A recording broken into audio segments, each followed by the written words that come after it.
Dr. Amelia Brown. I'm the director of the Milns Antiquities Museum here at the University of Queensland, and I welcome you to Exhibits in Minutes.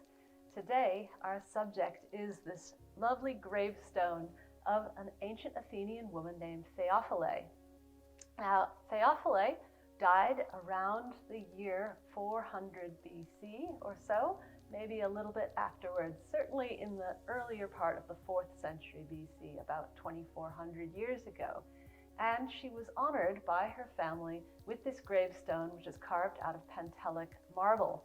It was excavated in 1805 from the cemetery of Piraeus, the port of Athens, where she likely lived and also died. Now, it was excavated by an English antiquarian named Edward Dodwell. He was an amateur archaeologist and an epigrapher. He was also one of the grand tourists, one of the travelers of the late 18th and early 19th century, who were beginning to include Greece more and more on their travels.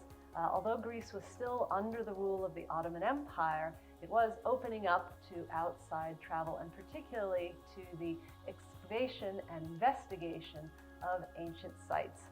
In the quest to recover in that era, generally, works of art, works of inscriptions as well, of Greek inscribed on stone.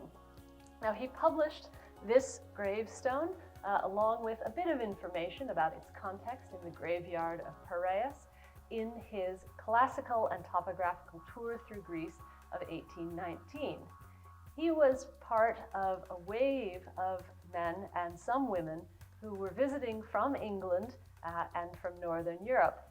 And in the case of this particular gravestone, he gained the permission of the local officials to sell it to the second Marquess of Sligo. It was thus transported to Ireland and was at Westport House in County Mayo for many, many years, coming to Queensland and to the Milns Antiquities Museum just a few years ago. Here it's really a fantastic teaching resource for the student groups and for the students of the University of Queensland and of local schools who come to visit it. It's really a wonderful insight into ancient Greek history, especially of classical Athens when Theophile lived and when she died.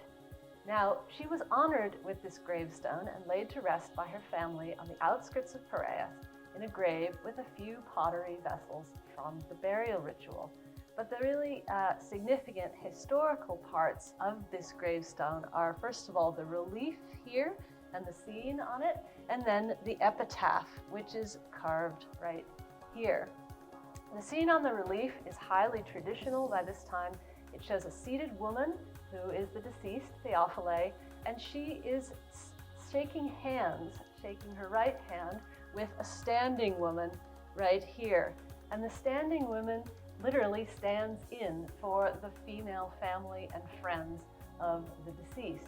She is bidding farewell, and the deceased woman is bidding farewell. And so this gesture, this motif, is called in Greek the dexiosis, or right hand shake, or the Christe Kyrie, the fond farewell. And this monument, though, adds to this relief also an epitaph.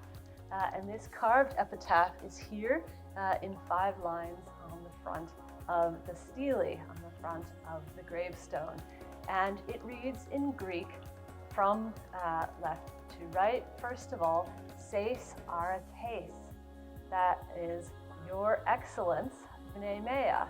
So this is a monument, or this is a memory of your excellence. And then in the second line, Theophile. Theophile, the lady who is being buried and being remembered.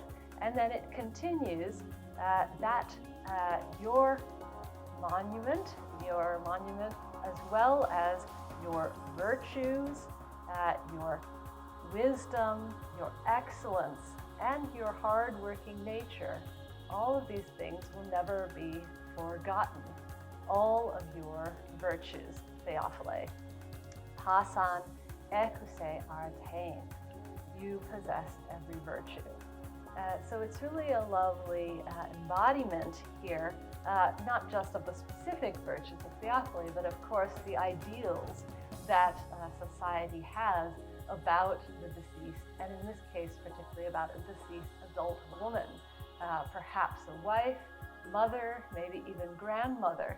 It doesn't give us any information about her age, but it does tell us about the ideals that her family wished her to be remembered for, and the values that an adult woman was said to possess in classical Athens, that she is sophron, wise, thoughtful, modest, that she is Christe, good in a kind of moral sense, and finally that she is ergates, that she is hardworking, industrious.